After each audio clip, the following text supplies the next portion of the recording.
యోహాను అనే ఇద్దరు దైవజనులు వచ్చారు. 12 మంది ప్రభు శిష్యుల్లో 12 మంది శిష్యులు వచ్చారు. శిష్యులు వారు దేవాలయానికి వస్తున్నారు.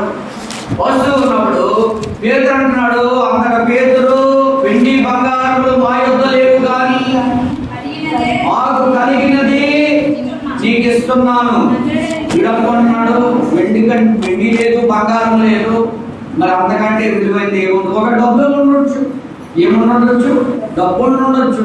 పోతే వెండి అతను పోయింది, బంగారం అతను పోయింది, డబ్బు ఉంది కదా చాలు అనుకుంటున్నాడు. డబ్బు ఇస్తారులే, అబ్బో ఎంత ఇస్తారో తెలియదు. మరి 5,000 ఇస్తారా, 10,000 ఇస్తారా, 15,000 ఇస్తారా, 20,000 ఇస్తారా, లేకపోతే ఏమైనా మంచి విగ్రహం చేస్తారా అనుకుంటున్నాడు. ఏమనుకుంటాడండి? చెక్ ఏమైనా రాజేస్తారా అనుకుంటున్నాడు.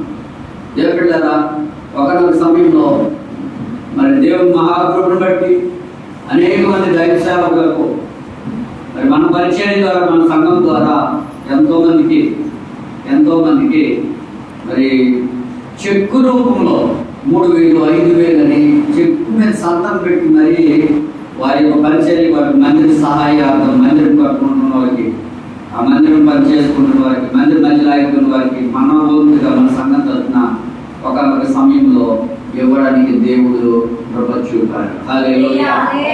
దేవుడిస్తే మనమేమాత్రమండి, దేవుడిస్తే మనమేమాత్రమండి. అతను అనుకుంటున్నాడు, వీళ్ళు అంటున్నారు వెండి లేదు, బంగారం లేదు మా దగ్గర. మరి ఏముందంటే, మా దగ్గర ఏముందంటే చదవడమా వాక్యము, నజరేయుడైన యేసుక్రీస్తు నామం. ఏ నామమా? అయితే నా నామమందు, యేసు నామమందు, ఏ నామము?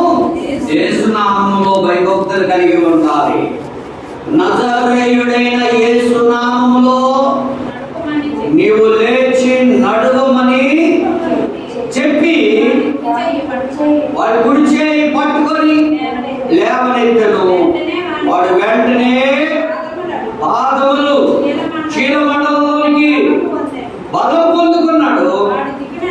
వాడు దిగ్గున లేచాడు, నిలిచాడు, నడిచాడు, గంతులు వేస్తున్నాడు, దేవుని స్తుతిస్తున్నాడు. వారితో కూడా